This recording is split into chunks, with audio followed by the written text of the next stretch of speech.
monsieur le rapporteur. Nous avons les excuses de Jean-François Césarini, l'autre rapporteur qui devrait nous rejoindre rapidement.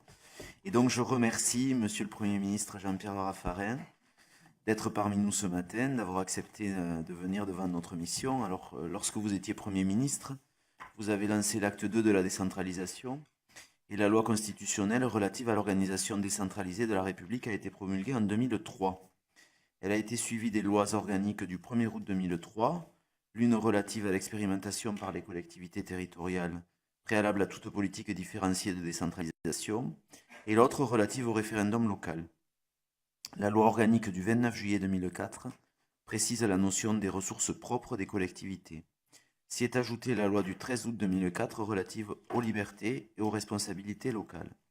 D'autres lois ont été adoptées depuis 2007, notamment la loi de réforme des collectivités locales en 2010 et récemment les lois MAPTAM en 2014 et la loi NOTRe en 2015, qui ont profondément changé le paysage institutionnel en encourageant le développement des métropoles, ce qui nous amène au sujet de notre mission. Donc cette mission d'information, qui est une initiative partagée de la Commission du développement durable de l'Assemblée nationale et de la Commission des lois, dans la salle de réunion que nous occupons ce matin, ont conduit à concentrer les richesses et la croissance sur certains grands pôles métropolitains au détriment de leur environnement et aménagement du territoire pour l'initiative de la mission. Par ailleurs, les villes moyennes et les espaces en frange de ces métropoles sont principalement intégrés à des politiques transversales qui ne prennent pas véritablement en compte leurs spécificités. Sur cette base, nous avons décidé d'examiner 3 questions.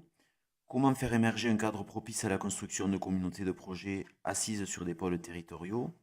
Quelles conséquences tirer de cette approche différenciée en termes de gouvernance des collectivités?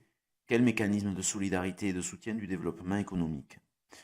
En termes de méthodologie, nos premières auditions nous ont permis d'inviter des chercheurs, des groupes de réflexion, pour faire le point sur ce constat initial. Nous avons également commencé d'auditionner les acteurs locaux et des acteurs économiques bien implantés sur les territoires.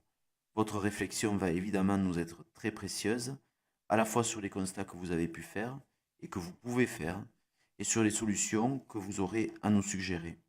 Je précise, monsieur le Premier ministre, que cette audition est ouverte à la presse et retransmise en direct sur le site internet de l'Assemblée nationale. Elle sera ensuite accessible à la demande. Et je vous cède immédiatement la parole pour un propos liminaire, afin que nous puissions ensuite avoir un échange avec les membres de la mission. Merci beaucoup. Merci, Monsieur le Président, Mesdames, Messieurs les députés.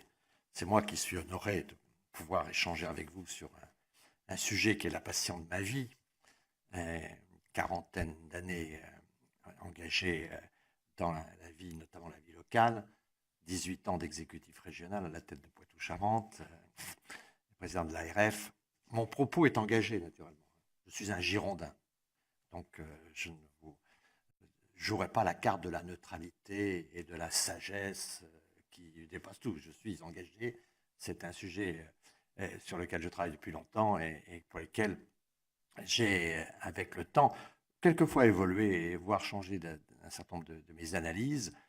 Mais au total, je reste vraiment convaincu que dans notre pays, le jacobinisme ambiant et dominant freine beaucoup de choses dans notre organisation et l'État a du mal à faire toutes les missions qu'il a à faire et qu'il ferait mieux de laisser un processus de décentralisation des missions plus importantes et se concentrer, lui, à l'essentiel.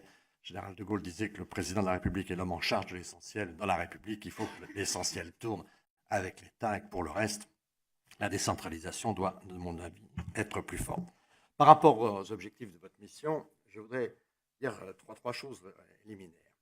La première, c'est qu'on a au fond un peu une défaite de la pensée française dans le monde sur les territoires.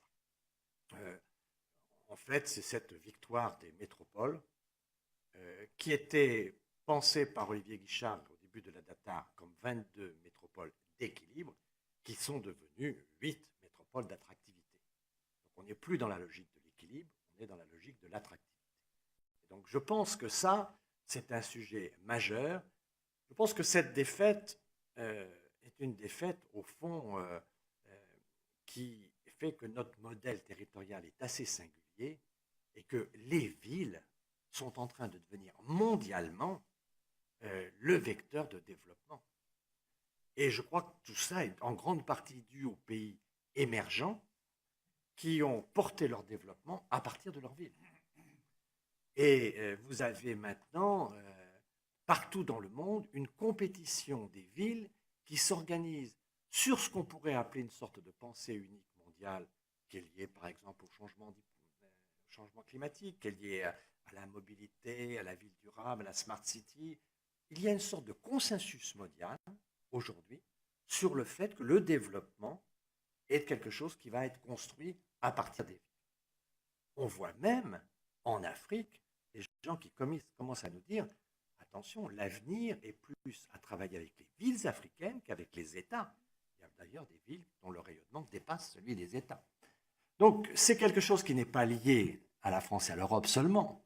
C'est qu'aujourd'hui, vous voyez à Abu Dhabi, aux Émirats arabes unis, comme à Shenzhen, des mêmes quartiers qui sont aujourd'hui des quartiers expérimentaux de villes intelligentes, de donc, nouvelle croissance, de process liés au développement durable. Et vous voyez ces villes travailler, être des laboratoires et concevoir leurs quartiers comme des pensées nouvelles et ce développement dans un consensus de métropolisation mondiale.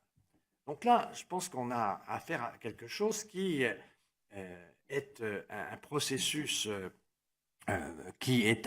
extrêmement puissant puisqu'il est mondial.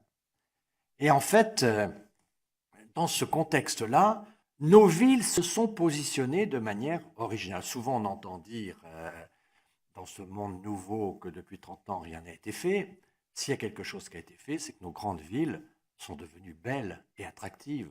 Si vous allez dans le quartier de la Confluence à Lyon, si vous allez sur les quais de Bordeaux, si vous allez à Toulouse, si vous allez visiter le Mucène, si vous allez à Lille, si vous vous promenez à Strasbourg, vous voyez que nos villes sont belles et en plus maintenant elles se sont donné une certaine forme de puissance et d'attractivité.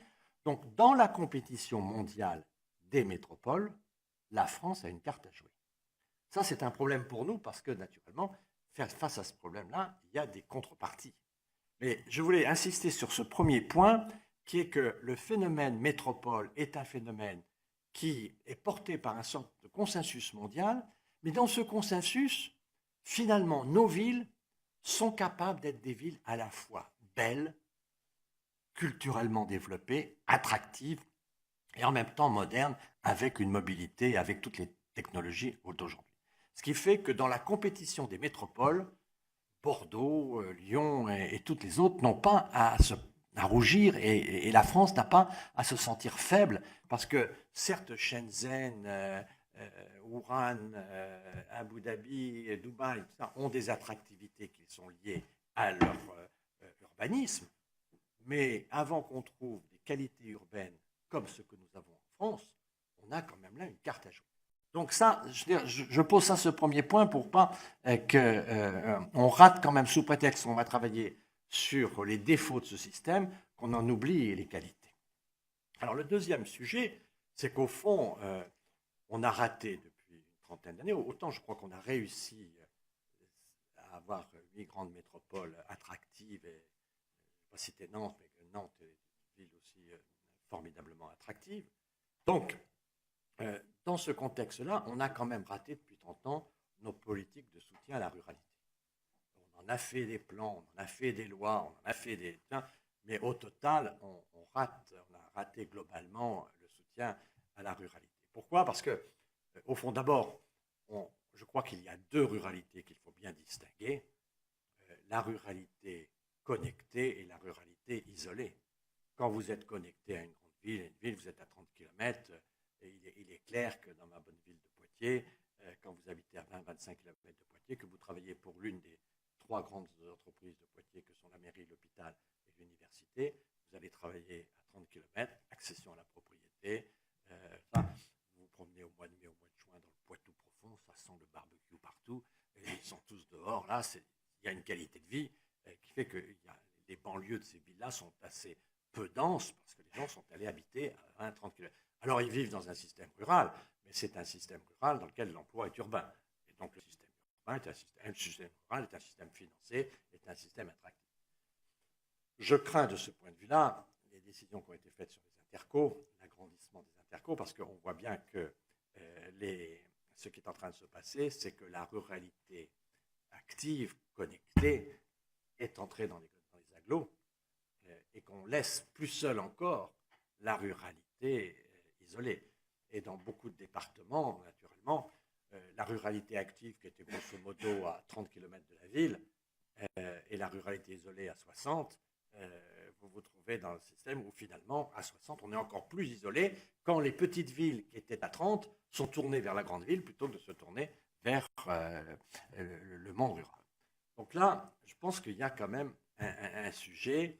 Tous nos systèmes de pensée sur la ruralité n'ont rien débouché en 30 ans. Il faut quand même dire ça. Et je suis responsable comme les autres. Avec Dominique Bussereau, on a fait une loi, on a fait plein de choses. Au fond, globalement, les choses ne se passent pas comme il faut. Pourquoi ? Parce que le problème est avant tout démographique.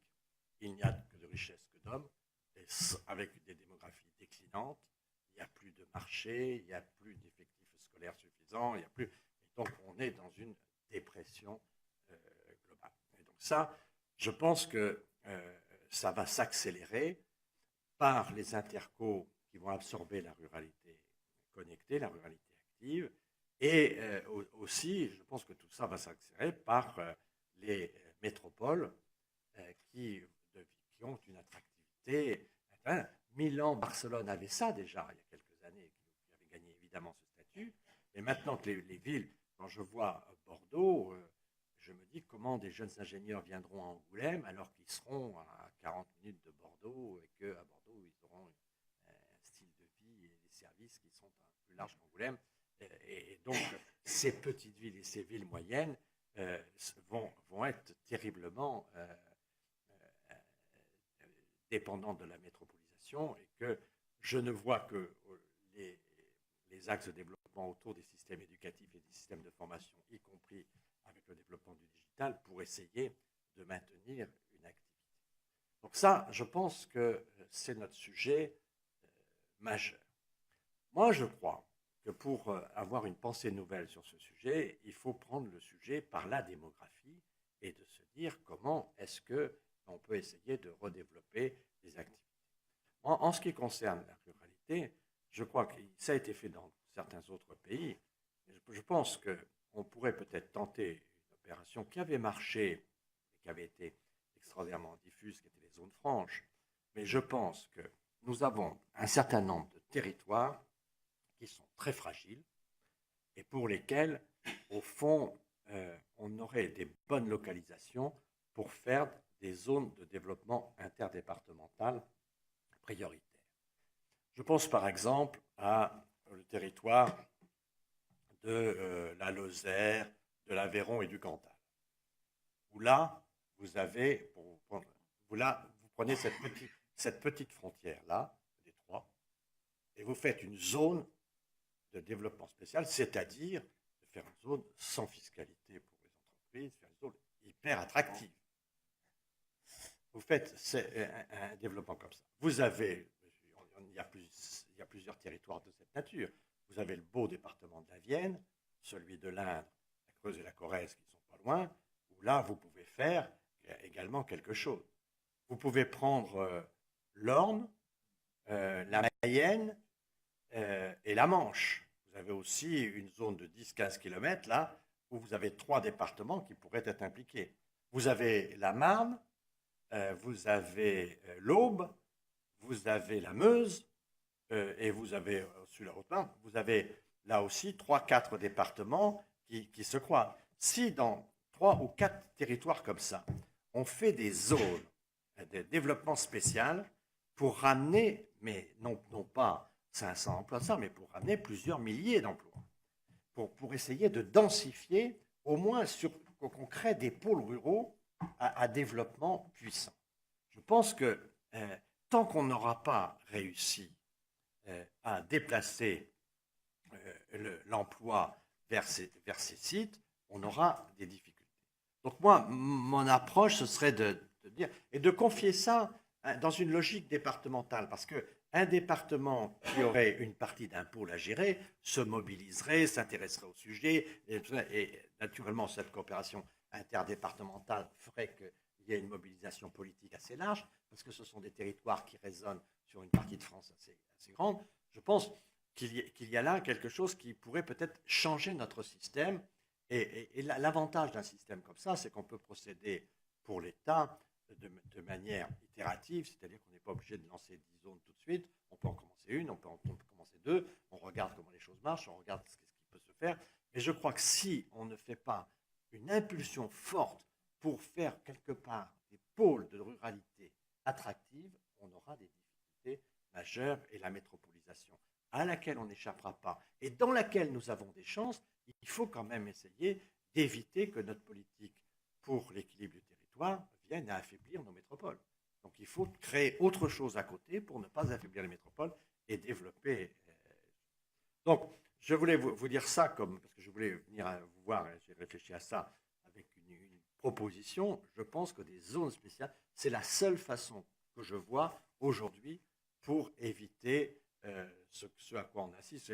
Je vois que dans vos interrogations, le commerce est un sujet important. J'ai été ministre du Commerce dans ma jeunesse. J'ai été donc combien de fois j'ai subventionné la dernière boulangerie, combien de fois on a fait des choses comme ça. Mais à un moment, le système, il peut être des systèmes de court terme, mais globalement, s'il n'y a pas de gens pour manger du pain, vous ne vendrez pas de pain. Donc il faut essayer de trouver. Et donc, vous savez, il n'y a pas 36 solutions à terme. Soit on crée du développement économique, soit ce sont des populations migrantes, au sens général, y compris national, qui s'intéresseront à des territoires. Je pense que cette logique-là de volontarisme, elle est très importante.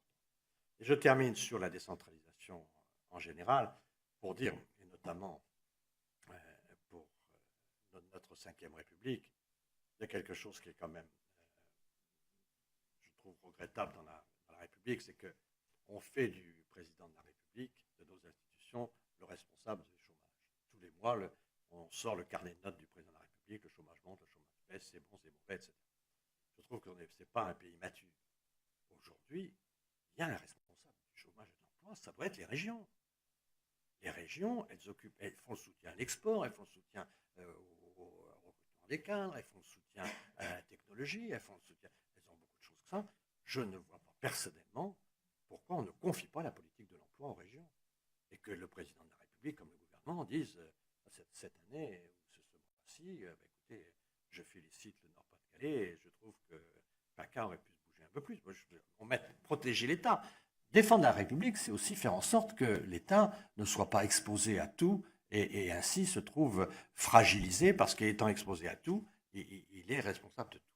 Je pense que là, un axe très important est aujourd'hui l'axe de l'emploi. Je ne vois pas pourquoi on ne pourrait pas aller jusqu'à la régionalisation du pôle emploi, jusqu'au fait qu'on donne tous les outils de la politique de l'emploi aux régions aujourd'hui pour qu'elles puissent en être complètement responsables. Je vous disais que j'étais engagé, vous voyez que je participe au débat, je ne suis pas neutre.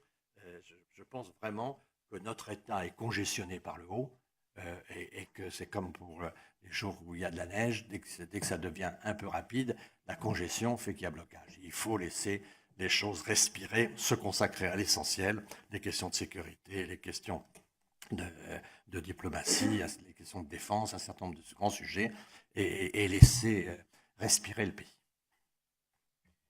Merci beaucoup, Monsieur le Premier ministre. Je vais vous poser une question et puis céder la parole peut-être au rapporteur, puisque Jean-François Cesarini nous rejoint, avant de prendre la liste des collègues qui veulent vous interroger, de façon à ce que vous puissiez peut-être rassembler les éléments et poursuivre finalement sur votre réflexion qui est très riche et qui nous apporte beaucoup. Moi, je souscris complètement à ce que vous venez de présenter sur la nécessité de mettre en place des zones favorables à l'essor de la ruralité. Ma question, elle est sur la mise en œuvre. Comment vous voyez l'ordonnancement des acteurs locaux de façon à ce que ces zones puissent voir le jour? Et comment vous voyez le traitement finalement de l'exception nationale ou constitutionnelle ou législative qui permettent à ces zones de mettre en place des dispositifs particuliers visant à faciliter l'installation d'entreprises, le développement de l'emploi, l'essor économique et effectivement le regain démographique qui est la clé de voûte du système. Voilà ma question. Peut-être dans la foulée, les deux rapporteurs, ou le rapporteur qui a pu entendre l'intégralité de votre propos. Je vais laisser Jean-François le temps de s'installer. Merci, Monsieur le Premier ministre. En effet, c'est très riche. Et cette mise en perspective de l'idée que la ville, enfin que le développement mondial est un développement des villes et quelque chose qui est très fort. Alors, je vais revenir sur deux points. D'une part, je vais partir de votre proposition finale, qui en effet est particulièrement attrayante sur l'idée de créer des synergies au sein de la ruralité pour pouvoir avoir des territoires de développement renforcés, on va dire. Vous avez pris ça sous l'angle de la fiscalité. Est-ce que c'est suffisant? Est-ce que les territoires, ces territoires ont un problème avant tout de cette uniformité française qui veut que ce soit la même règle partout, alors qu'il y a des territoires qui demandent singulièrement une préoccupation et une gestion publique différente. Mais pour autant, est-ce qu'il y a aussi, enfin, j'imagine votre réponse au moins pour partie, qu'est-ce qu'il faut d'autre pour que ces territoires puissent émerger en termes d'accès, en termes de repeuplement? L'emploi est fondamental dans le repeuplement, mais est-ce qu'il suffit? Est-ce que l'existence de l'emploi suffit à faire venir les gens, quoi, pour résumer? Ça, ce serait une première question. Et ma deuxième question, mais je voudrais l'introduire d'abord, c'est que le constat que vous faites sur l'idée que la ville et la métropole, c'est-à-dire ce sont deux termes un peu différents, malgré tout, sont des vecteurs du développement mondial, je l'entends, et j'y souscris évidemment, mais en effet, la ville n'est pas forcément la métropole, la ville n'est pas forcément métropolitaine, le territoire de la métropole n'est pas celui de la ville, et dans notre pays en particulier, même si nous avons de très belles villes, et vous les avez citées, nous avons aussi un territoire urbain qui est plus en souffrance.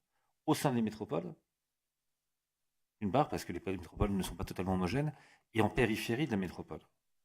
Et dans nos cibles, il y a aussi l'idée que nous avons des villes intermédiaires, nous avons des villes moyennes, qui, elles, ont du mal à trouver leur place entre la belle ville que vous décrivez et la qualité de vie de la campagne ou de la ruralité qu'on ressent bien. Et comment peuvent-elles elles-mêmes trouver leur insertion? Parce que c'est souvent elles qui apportent aussi, même à moins de 30 km, la force vive de la ville, la force de travail de la ville, qui pour autant ne bénéficie pas encore une fois des jardins fleuris, des barbecues dont on peut sentir l'odeur en passant le week-end dans nos campagnes, dont les enfants n'ont pas forcément la possibilité d'aller découvrir les rivières bucoliques et les paysages, mais qui pour autant n'ont pas les équipements que la métropole peut avoir et qui assurent aussi notre forme de qualité de vie. Donc cette espèce de zone grise entre la ruralité et l'urbanité, qu'en faire et comment lui permettre de vivre alors qu'elle est par ailleurs absolument nécessaire au développement aussi bien de nos métropoles qu'à l'équilibre de nos campagnes. Monsieur le Premier ministre, je vous laisse répondre en vous faisant une petite demande, c'est de parler un peu plus près du micro parce qu'on a peur que l'enregistrement ne soit pas de bonne qualité. Merci. Bien. Ça va me rappeler ma jeunesse. Bon. Sur le process des zones prioritaires, moi je pense qu'il y a plusieurs points. D'abord, la méthode expérimentale, puisqu'on peut le faire, de choisir deux territoires, un au nord, un au sud, et puis d'essayer de bâtir deux opérations pilotes avec l'idée à la fois des zones franches et des pôles de compétitivité, mais en tenant compte des erreurs qu'on a pu faire, qui a été de multiplier trop les dispositifs. Parce que ça, c'est le problème quand l'exécutif ne peut pas résister à la pression parlementaire. Donc on en arrive à ce que toute ville devienne métropole, que tout le monde a sa zone franche, etc., etc. Et que les pôles de compétitivité, on était parti pour 8-9. Aujourd'hui, d'ailleurs, petit à petit, on arrive au pôle de compétitivité qui était optimum. Donc je pense qu'il faut faire très attention parce que Là, en l'occurrence, et notamment dans cette vision un peu mondiale des choses, si on veut être lisible, porteur de dynamique et d'attractivité, il faut de la puissance. Et donc, on ne pourra pas faire 15 pôles ruraux puissants. Autrement, on désarticule le pays. Donc, il faut se dire que nous organisons 4, 5, 6 pôles, en tout cas pas plus de 8, à mon avis. Quand je regarde un peu la carte, il faut avoir cette ambition-là de sélectivité. Et alors, deuxièmement, mon point de vue, c'est que, naturellement, les régions, il faut faire une conférence territoriale, mais il faut que ce soit une base départementale, pour que ça aille en profondeur. Donc, il faut que ça soit de l'interdépartemental qui puisse gérer le dispositif. Parce que ça, je crois que c'est très important, que si vous êtes sur une zone avec 3 ou 4 départements, que tout le département sente que c'est pour lui.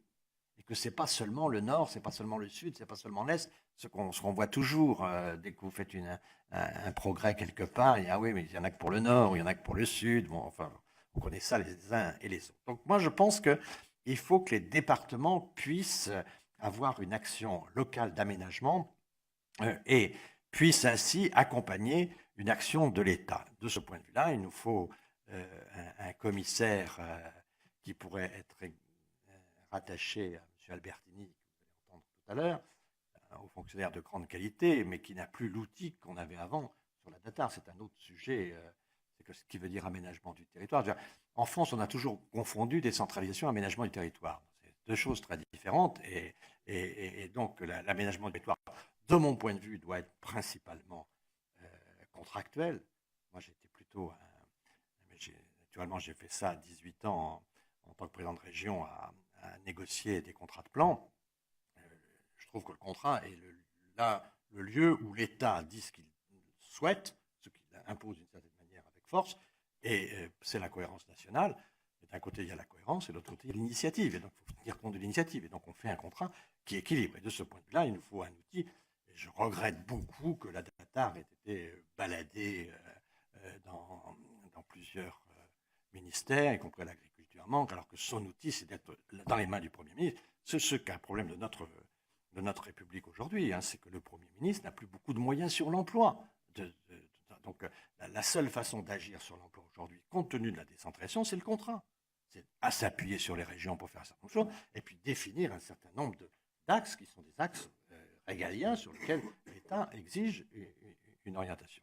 Donc là, je pense qu'il nous faudrait une sorte de préfet du territoire là qui serait rallié au commissariat, mais que je souhaite que ce commissariat prenne une puissance plus forte qu'il n'a pas aujourd'hui, et donc avoir une vraie pression. Mais ça vient aussi de... je pense qu'il faut qu'on conçoive que dans la République, ces sujets-là ne doivent pas être trop dispersés. Et je pense que l'avantage, on a connu des périodes où la data était à l'intérieur, on avait tous les moyens de rassembler ce qui faisait qu'il y avait une certaine puissance d'activité. Là, aujourd'hui, par exemple, sur les investissements étrangers, le Premier ministre, de mon point de vue, j'en ai fait des propositions dans cette sens, doit être beaucoup plus maître des choses pour qu'il puisse aider les territoires dans les capacités d'investissement. Si vous laissez ça éclater, tout ça, Bercy n'a pas forcément des ambitions de territoire. Donc il faut faire en sorte que ces sujets-là soient plutôt dans les mains, de mon point de vue, du Premier ministre, de manière interministérielle, donc avec un délégué sur la zone de développement prioritaire interdépartementale, une conférence des exécutifs et une politique fiscale extraordinairement attractive. Sur les autres, monsieur le rapporteur, sur les autres besoins que la démographie, bien sûr qu'il y en a beaucoup, et il faut être très attentif sur ces sujets. Par exemple, on prend le débat en France sur le diesel. Vous savez, beaucoup de gens dans le milieu rural sont heurtés par cette campagne anti-diesel parce qu'eux, on les a aidés à acheter du diesel. Ils sont allés habiter à 30-40 km de leur emploi parce qu'ils ont une voiture avec du diesel. Et puis, on leur a donné des aides pour ça, et ils avaient des tarifs pour ça. Et donc, à la fois le prix du diesel et à la fois la différence de logement entre la ville, le prix du logement entre la ville et la périphérie, les a conduits à choisir un modèle économique que l'on change aujourd'hui. Donc, naturellement, dans le mauvais diesel, il y a aujourd'hui beaucoup de choses à condamner. Il y a aussi du diesel où ils ont fait un certain nombre de progrès. Donc, moi, de ce point de vue-là, j'invite quand même à ce qu'on pense aux ruraux dans cette logique-là, parce que pour eux, la voiture est essentielle. Et qu'il faut bien réfléchir à cette question-là. Quand on est à Paris et qu'on a les transports en commun et tout ça, qu'on attaque le diesel férocement, je comprends tout à fait, parce qu'on a d'autres alternatives. Quand vous habitez à 30 km ou à 40 km de Toulouse, ou 30 km ou 40 km de Limoges, et que vous allez travailler à Limoges, vous n'avez pas d'autre solution aujourd'hui que la voiture, et vous n'avez pas d'autre solution que le diesel, sauf naturellement, en augmentant les prix du diesel, on finira par rendre l'essence compétitive. Mais bon, je veux dire pour là qu'il faut une attention nationale plus forte à cette population qui se sent abandonnée, qui se sent complètement isolée, et donc il faut pas lui donner le sentiment qu'il y a un modèle français qui ne la concerne pas. Donc, il faut leur montrer. Donc c'est pour ça qu'il faut. Je comprends qu'il y a des sujets en matière de développement durable. J'ai pris l'exemple du diesel, on peut prendre aussi l'exemple des routes. Il y a un certain nombre de sujets sur lesquels il faudrait montrer qu'on n'a pas forcément la même exigence pour un certain nombre de territoires. Vous le disiez, Monsieur le Président, tout à l'heure, on n'est pas dans un pays où il faudrait que toutes les règles soient partout les mêmes. Il est clair qu'il faut envoyer des messages attractifs. Je crois vraiment que pour ce qui est des villes intermédiaires, la question éducative reste la question fondamentale.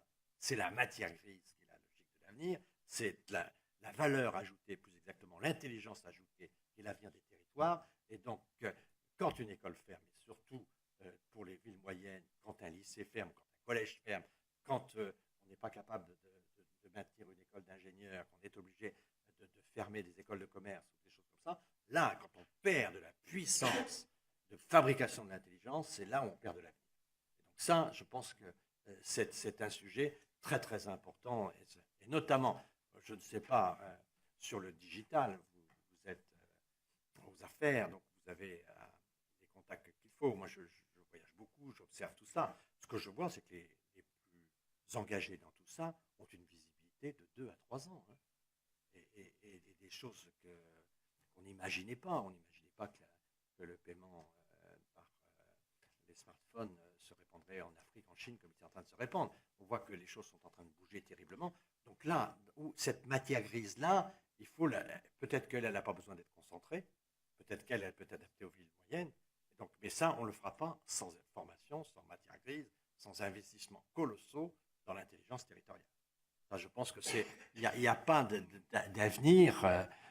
C'est d'abord la démographie, et dans la démographie, augmenter l'intelligence potentielle du territoire. Et pour ça, c'est la formation, c'est les dispositifs qui sont les plus importants. Dans les zones de crise dont vous parlez, monsieur le rapporteur, je comprends tout à fait. Il y a un moment où il faudra essayer de responsabiliser les villes-centres dans un effort de solidarité. Toute société fait appel à la cohésion, et la cohésion territoriale, c'est qu'aussi il y a quand même des relations entre la ville-centre et ses périphéries, et que la ville-centre supporte un peu aussi de ses... elle ne peut pas jouir que du prestige et de l'attractivité de sa centralité. Il faut aussi qu'elle puisse assumer des responsabilités de solidarité. Et donc ça, je pense qu'il faut bien que les métropoles, mais d'une manière générale, les centres des intercos, comprennent bien que être situé au centre, c'est quelque part une forme de privilège. Et donc, il faut que le centre pense aux périphéries, et qu'il y a, de toute façon, en toutes circonstances, une nécessité de cohésion sociale, cohésion territoriale.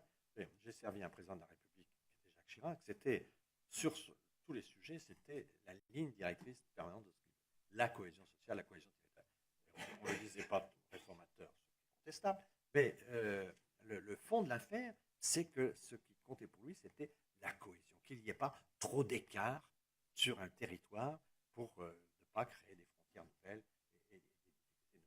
Donc ça, je pense qu'il faut que tout le monde comprenne bien qu'il n'y aura pas les riches qui vont survivre et les pauvres qui vont mourir. Il va falloir que dans les territoires,